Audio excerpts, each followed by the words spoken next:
Kisi-kisi contoh soal ini kami buat sesuai pengumuman terbaru BKN. Terkait materi seleksi kompetensi P3K Tenaga Teknis BKN tahun 2024, poin 6 bagian A pada tabel tersebut, kalian bisa cek pengumuman di deskripsi video ini. Video ini juga untuk melatih kemampuan kamu dalam menjawab soal sesuai kisi-kisi yang diberikan. Pembahasan soal ini fokus pada poin 3 pada tabel tersebut. Untuk poin yang lain, kalian bisa cek video part sebelumnya. Subscribe dulu, agar Mimin semangat upload soal P3K terbaru. Sekarang, mari kita bahas soal yang pertama. Bagaimana langkah awal yang harus dilakukan petugas layanan operasional sebelum menyusun kebutuhan logistik untuk kegiatan kerja bakti antarunit? A. Menyusun daftar kebutuhan berdasarkan pengalaman sebelumnya. B. Mengumpulkan informasi lokasi, jumlah peserta, dan jenis kegiatan terlebih dahulu. C. Membagi tugas secara langsung tanpa persiapan. D. Menyediakan semua bahan dari gudang tanpa konfirmasi. E. Menunggu permintaan tertulis dari pimpinan. Silahkan memilih jawaban yang benar.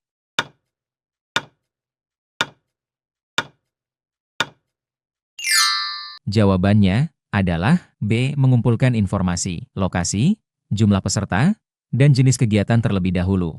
Karena menyusun kebutuhan logistik memerlukan data yang akurat. Tanpa informasi dasar seperti lokasi dan jumlah peserta, peralatan yang disiapkan bisa tidak sesuai. Langkah awal berupa identifikasi kebutuhan akan memudahkan proses perencanaan dan menghindari kekurangan saat kegiatan berlangsung. Soal nomor 2, apa risiko yang dapat terjadi jika bahan operasional seperti spanduk, alat tulis, atau perlengkapan presentasi tidak disiapkan tepat waktu? A. Kegiatan tetap berjalan tanpa hambatan berarti. B. Peserta akan membawa peralatan sendiri. C. Gangguan dalam pelaksanaan dan menurunnya citra profesional instansi. D. Petugas operasional dapat memberikan alasan untuk menunda. E. Peralatan bisa diganti dengan yang seadanya. Silahkan memilih jawaban yang benar.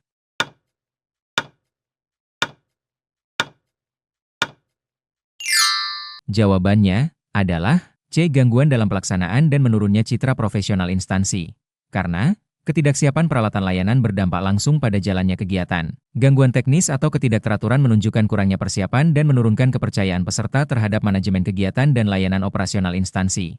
Soal nomor 3, petugas operasional harus menyediakan konsumsi dan alat makan untuk kegiatan rapat lintas bidang. Apa yang perlu diperhatikan agar tidak terjadi kekeliruan saat penyiapan? A. Menyediakan makanan lebih banyak dari jumlah peserta. B. Menggunakan jenis makanan standar kantor. C. Membeli makanan sesuai selera pribadi. D. Menggunakan sisa logistik kegiatan sebelumnya. E. Menyesuaikan jenis dan jumlah konsumsi dengan data peserta serta jadwal kegiatan. Silahkan memilih jawaban yang benar.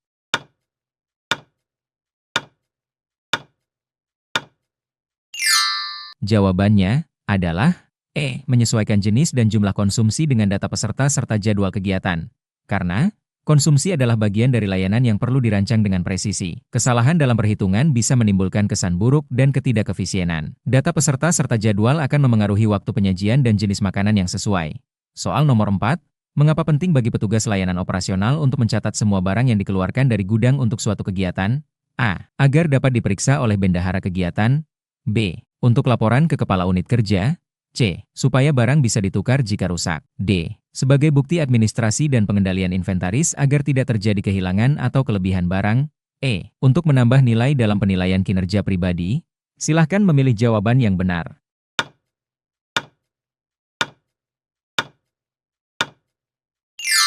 Jawabannya adalah D. Sebagai bukti administrasi dan pengendalian inventaris agar tidak terjadi kehilangan atau kelebihan barang. Karena pencatatan penggunaan barang penting untuk memastikan akuntabilitas penggunaan barang milik negara. Data tersebut berguna saat pengembalian, evaluasi kegiatan, dan penyusunan laporan akhir, serta mencegah penyalahgunaan atau kehilangan peralatan. Soal nomor 5, dalam menyiapkan bahan untuk kegiatan pelatihan teknis yang melibatkan perangkat elektronik, apa langkah yang paling penting dilakukan selain membawa perlengkapan lengkap? A. Menyalakan semua alat agar kegiatan segera dimulai. B. Menunggu instruksi dari peserta pelatihan. C. Melakukan uji fungsi terhadap setiap peralatan yang akan digunakan. D. Mengatur kursi dan meja saja. E. Mengundang teknisi dari luar kantor. Silahkan memilih jawaban yang benar.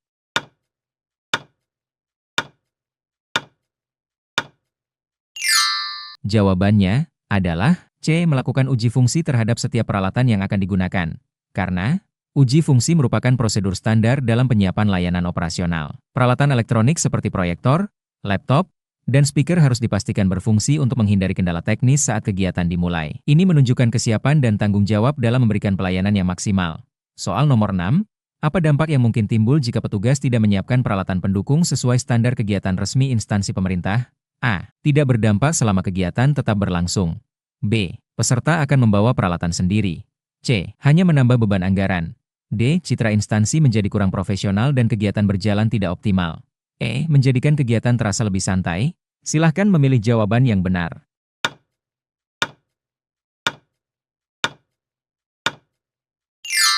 Jawabannya adalah C. Citra instansi menjadi kurang profesional dan kegiatan berjalan tidak optimal. Karena kesalahan dalam menyiapkan peralatan akan memengaruhi kelancaran jalannya kegiatan dan menimbulkan kesan bahwa instansi tidak siap dalam memberikan layanan. Hal ini dapat menurunkan kepercayaan publik serta kredibilitas organisasi secara keseluruhan. Soal nomor 7. Mengapa penting bagi petugas layanan operasional untuk memahami jenis kegiatan sebelum menyiapkan bahan dan peralatan yang dibutuhkan? A. Agar dapat membuat laporan yang lebih cepat. B. Supaya bisa menentukan lokasi kegiatan. C. Untuk memastikan bahan dan alat sesuai fungsi dan tidak terjadi kesalahan penyediaan. D. Agar tidak perlu berkoordinasi dengan pihak lain. E. Supaya lebih mudah dalam mengatur kendaraan dinas. Silahkan memilih jawaban yang benar.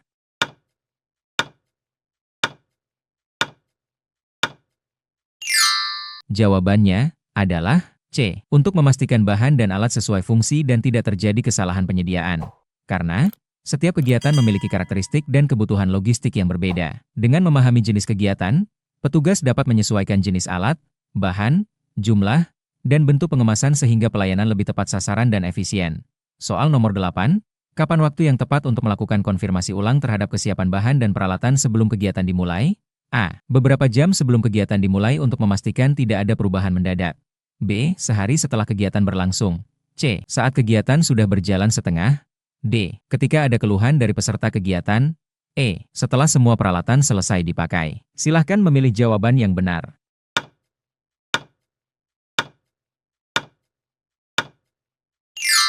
Jawabannya adalah A. Beberapa jam sebelum kegiatan dimulai untuk memastikan tidak ada perubahan mendadak.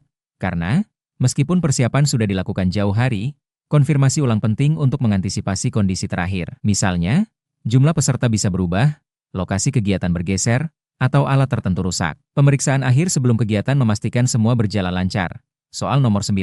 Di mana sebaiknya bahan habis pakai seperti alat tulis atau kertas disimpan sebelum digunakan dalam kegiatan agar mudah dijangkau dan aman? A. Di atas meja panitia yang terbuka. B. Di ruang tamu agar mudah dibagikan. C. Di dalam kontainer terbuka di lapangan. D. Di lemari penyimpanan yang terkunci dekat lokasi kegiatan. E. Ditaruh di kendaraan dinas. Silahkan memilih jawaban yang benar.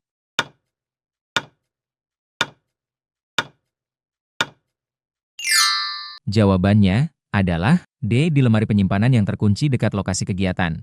Karena bahan habis pakai perlu disimpan dengan aman dan terorganisir agar tidak tercecer atau hilang. Penempatan yang dekat lokasi memudahkan distribusi, sementara sistem penyimpanan terkunci menjaga keamanan barang hingga waktunya digunakan. Soal nomor 10. Bagaimana cara yang paling efektif untuk mencatat bahan dan peralatan yang sudah disiapkan untuk mendukung kegiatan operasional? A. Mengingat semuanya tanpa catatan tertulis. B. Mencatat secara lisan saat ditanya pimpinan. C. Menyusun daftar cek peralatan dan bahan dalam bentuk dokumen tertulis atau digital. D. Membuat ringkasan dalam memo internal. E. Menunggu laporan dari peserta. Silahkan memilih jawaban yang benar.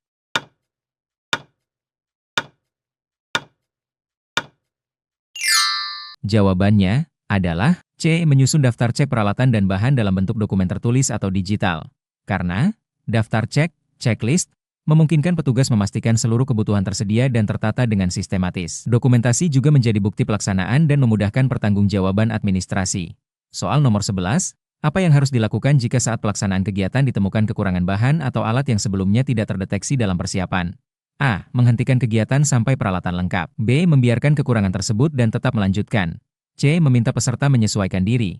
D. Menunggu petugas lain yang tidak hadir. E. Segera mencatat dan menambah bahan atau alat sesuai kondisi, serta melaporkan kejadian tersebut. Silahkan memilih jawaban yang benar.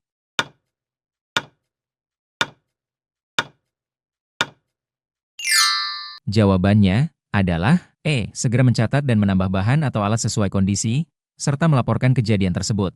Karena tanggung jawab petugas adalah menjamin kelancaran kegiatan. Kekurangan yang ditemukan harus segera ditangani secara profesional dan disampaikan dalam laporan sebagai bahan evaluasi untuk perbaikan ke depan. Soal nomor 12. Mengapa bahan presentasi seperti proyektor dan layar harus diuji lebih dari sekali sebelum digunakan dalam forum resmi? A. Supaya terlihat lebih canggih di depan peserta. B. Agar bisa dipakai staf lain setelah kegiatan. C. Untuk memastikan tidak ada kerusakan yang baru muncul mendadak. D. Karena peralatan elektronik tidak boleh disimpan lama. E. Agar kegiatan terlihat mewah dan modern. Silahkan memilih jawaban yang benar.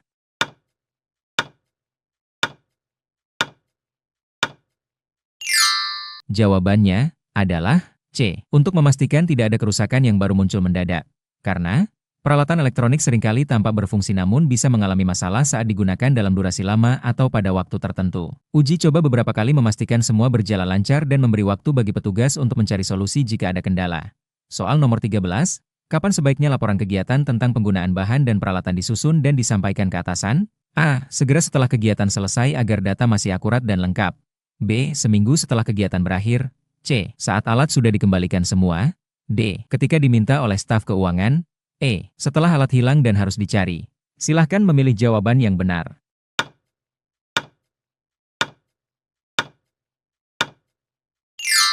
Jawabannya adalah A. Segera setelah kegiatan selesai agar data masih akurat dan lengkap. Karena pelaporan yang dilakukan segera akan menjamin keakuratan informasi. Hal ini juga akan mempermudah proses evaluasi dan penyusunan rencana kegiatan berikutnya, serta menunjukkan akuntabilitas petugas layanan. Soal nomor 14, di mana posisi ideal bagi petugas layanan operasional saat kegiatan berlangsung dan semua alat sudah disiapkan dengan baik? A. Di luar ruangan agar tidak mengganggu. B. Di gudang untuk menyiapkan barang berikutnya. C. Di sekitar area kegiatan untuk membantu jika ada kebutuhan mendadak. D. Di kantor pribadi sambil menunggu laporan. E. Di ruang pimpinan untuk konsultasi. Silahkan memilih jawaban yang benar.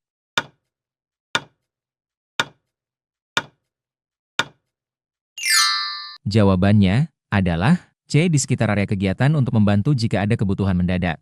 Karena posisi petugas yang strategis memungkinkan mereka merespon cepat apabila terjadi gangguan teknis atau permintaan tambahan. Kehadiran petugas juga memberikan rasa tenang bagi penyelenggara kegiatan. Soal nomor 15, bagaimana cara terbaik menyesuaikan jumlah bahan dan alat yang disiapkan jika terjadi perubahan jumlah peserta mendadak pada hari kegiatan? A. Membiarkan peserta menyesuaikan kebutuhan sendiri. B. Segera menghitung ulang berdasarkan jumlah terbaru dan mengatur distribusinya dengan cepat. C. Menambah bahan secara acak tanpa perhitungan. D. Meminta peserta membawa alat sendiri. E. Menunda kegiatan hingga bahan cukup. Silahkan memilih jawaban yang benar.